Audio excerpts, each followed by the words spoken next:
onde é que você estava no 25 de Abril?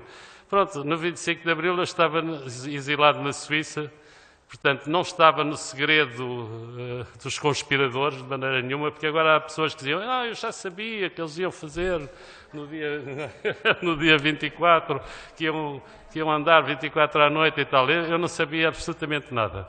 E então fui para o hospital onde trabalhava, como todos os dias, e na Suíça temos que nos levantar muito cedo, não é?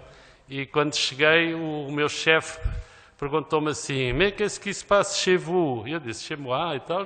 Então eu saí agora de casa, pá, a minha mulher estava boa e não sei o quê. E ele disse, não, chez vous, Portugal. Eu disse, bem, ainda fiquei mais espantado. Não, há os tanques na rua, o primeiro-ministro fugiu ou está escondido. E eu disse, pá, quer dizer, lá, é evidente que nesse dia não entrei no bloco operatório para sossego das crianças, não é? Porque podia suceder qualquer coisa. Claro que fiquei agarrado à rádio, depois à noite passou na televisão francesa e na televisão suíça, e também vos confesso, quando vi a primeira junta de salvação nacional, com o Spínola, Silvério Marques, até o Rosa Coutinho parecia uma pessoa tenebrosa, eu disse assim, porra, isto é um golpe de direita, pá, estamos há mais de 10 anos na Suíça garantidos, não é? E pronto, eu queria só contar mais uma história para vocês se rirem, e realmente eu estando aqui na Ordem, ao fim de tantos anos e como Presidente do Conselho Regional do Sul, tenho que confessar o que me aconteceu. Quando eu cheguei da Suíça, tinha-me formado na Suíça, claro, pus os documentos de reconhecimento do diploma no Ministério da Educação Nacional. Claro que eu, só ao fim de um ano, ou quase 2 anos, é que o Ministério da Educação Nacional me deu o certificado como correspondente ao diploma tirado na Suíça. E então, como o Exército é implacável, fui chamado logo para cumprir o serviço militar, não é? É evidente uma coisa também que eu nunca percebi, é que eu nasci na Penha de França, vivi na Alameda, mas o meu distrito era Setúbal. Era uma coisa que, pronto, só aqui em Portugal, não é? Então tive que ir a Setúbal, fazer a minha incorporação, exato, e quando estava a escrever, o sargento chegou à profissão e eu disse-lhe a verdade, disse, não, eu sou médico, agora realmente o meu curso ainda não está reconhecido em Portugal, não é? E o soldado estava a escrever à máquina, virou-se para o sargento e disse assim, meu sargento, se ele é médico, não vai para o sapateiro, não é? Portanto, foi médico. Portanto, o meu curso foi a primeira entidade que reconheceu o meu curso de medicina foi o Exército Português, não é? Só muito mais tarde é que veio do Ministério da Educação. Pronto, mas eram tempos interessantes. Eu só quero anunciar, por um lado, que a doutora Maria de Belém, que foi convidada, não pode vir, mas mandou uma saudação aqui à nossa reunião, e que esta sessão está a ser transmitida em direto para as distritais e para todos que tenham acesso ao nosso site pela internet da OM Sul. Então, eu passaria a dar a palavra ao Dr. Paulo Mendes. Sou eu? Sim.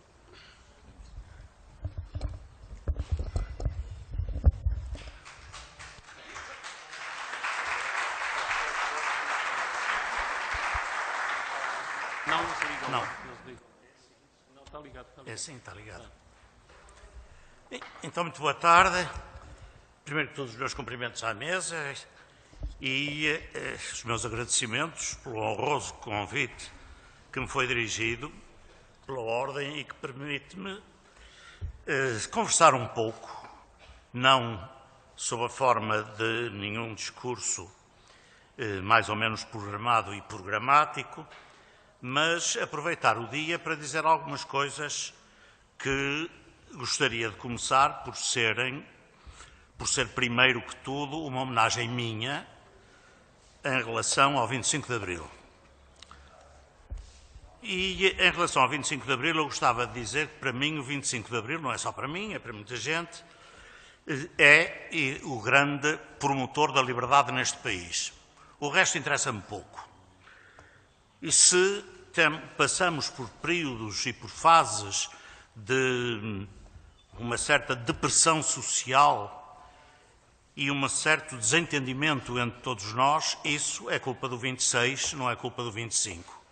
O 25 nunca apontou para este país nenhuma direção específica de desenvolvimento, defendeu sempre alguns valores que defendeu, quer no respeito pela pessoa, quer no respeito dos direitos individuais, quer no respeito das grandes virtudes essenciais e básicas da democracia, o que significa, portanto, que é uma instituição libertária e nunca uma instituição que fosse uma instituição programática, onde programado fosse algum Portugal que não o atual. Por isso eu discordo perfeitamente quando dizem que falta cumprir Abril. Abril foi inteiramente cumprido, e foi cumprido por esta razão. Passarei agora já a uma segunda análise, que é o seguinte: eu tenho 81 anos, o que significa que a minha vida está dividida em duas partes, a meio, rigorosamente a meio, que são 40 anos sob a vida da ditadura, 40 anos em liberdade. Os 40 anos em ditadura fizeram com que eu naturalmente sentisse o 25 de abril de 74 como um renascimento. Eu renasci nessa data, pela simples razão que tudo aquilo que tinha condicionado a minha vida, quer pela falta natural e permanente de liberdade. A juventude é uma pena, eu tenho aqui muito poucos jovens que não fazem ideia nenhuma do que era uma ditadura salazarista. Há a tendência imediata de se dizer que é a repressão da oposição, a polícia política, etc. Muito pior do que isso, ou por outro, ou se quisermos, acompanhando isso, é a repressão social permanente. Eu vivi a mandarem em mim sistematicamente. Primeiro a mandarem em minha família. Meu pai expulso da faculdade, onde era professor da Faculdade de Engenharia,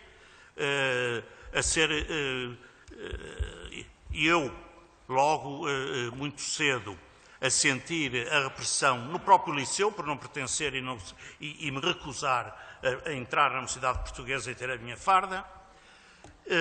Essa repercussão desse tipo de vida fez com que, como estudante, tudo o que tentei fazer foi mais ou menos proibido e condicionado, até que, à entrada na faculdade, pretendemos fazer um congresso do estudante, associados à Via Latina, ao jornal de Coimbra. Eu era estudante no Porto. Essa atividade foi considerada imediatamente como uma atividade comunista, foi proibida e, passado 2 ou 3 anos, na Faculdade de Medicina, fomos presos e eu estive 3 meses preso, isolado numa cela às escuras. Muito pior estiveram os 50 colegas que estiveram comigo e que foram sujeitos à tortura. E em 56 foi um célebre julgamento no Porto dos 53 estudantes, e não só, que ilegalizaram o mudo juvenil.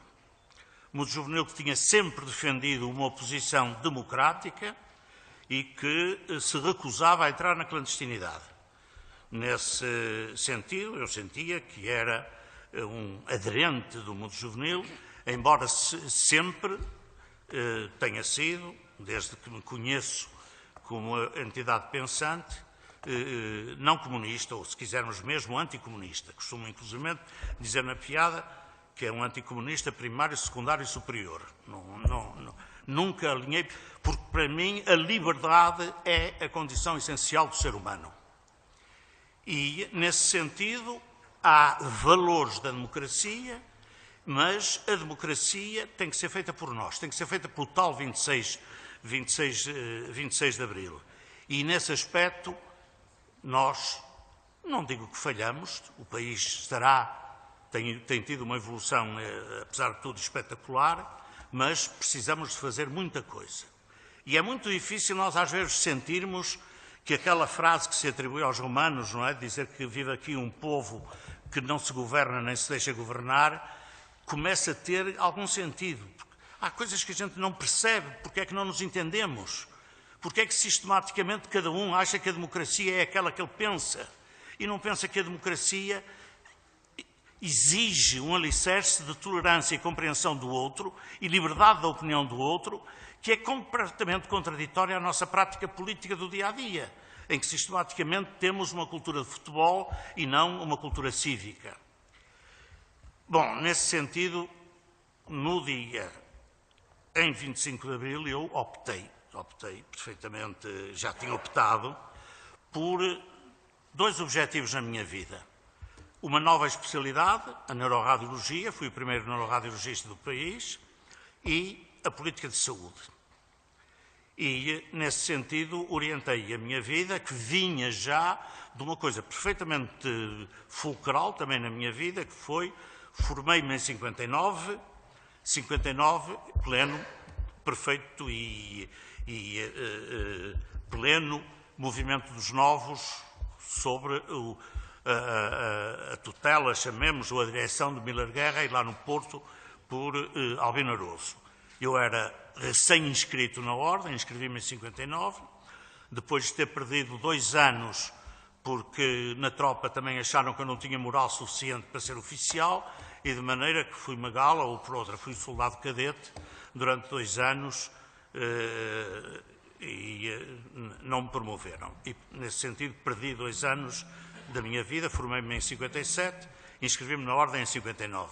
Ainda tive a sorte de participar neste movimento, de apoiar o Albino Aroso, de quem fui muito amigo, e que depois fizemos a vida em conjunto, no mesmo hospital, e vi aí a importância que tem uma coisa que não opõe completamente às noções, normalmente não são sequer marxistas, são soviéticas, de que uma carreira médica ou uma carreira de Estado é uma carreira soviética. Não tem nada a ver com isso.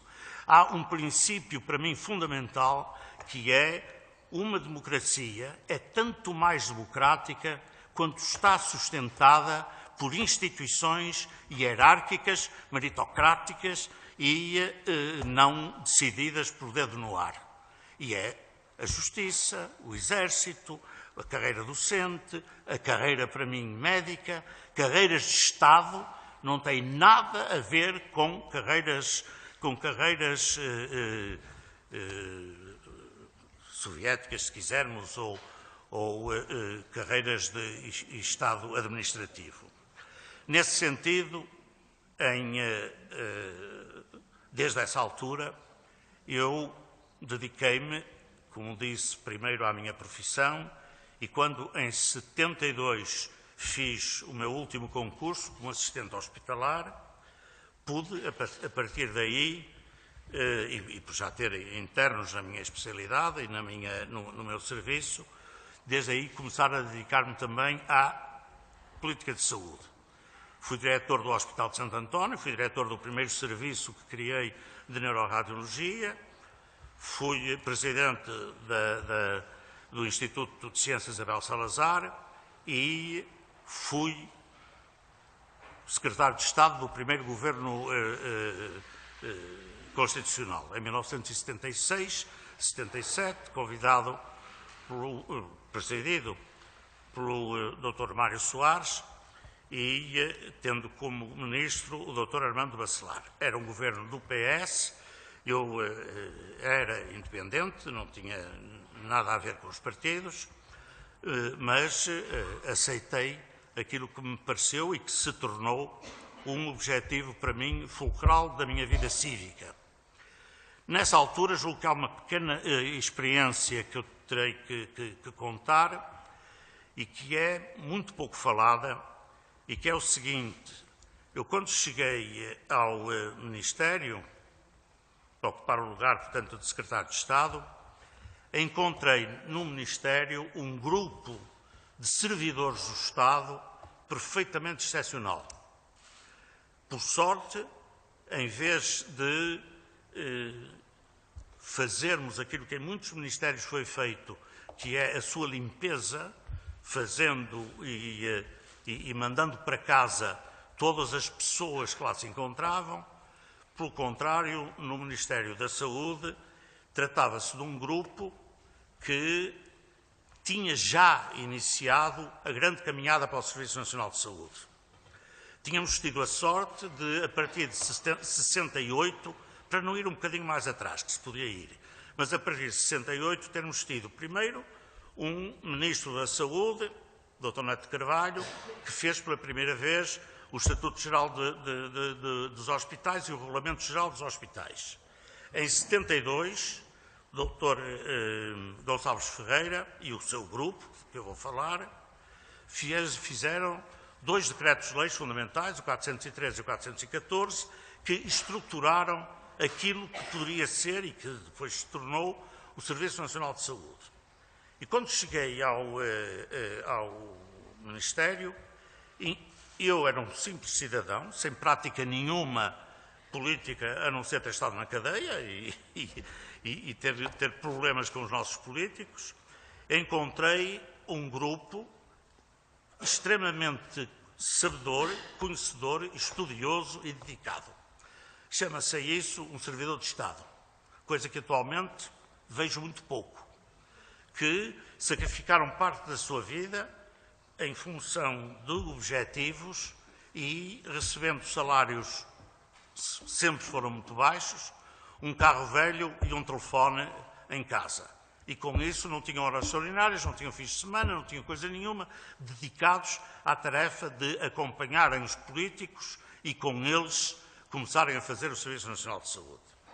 Isto é muito pouco falado, com toda a razão disso, o Dr. Arnaud pegou coisa e apresentou como um documento jurídico, mas atrás disso estão anos de estudo em que participaram estas pessoas.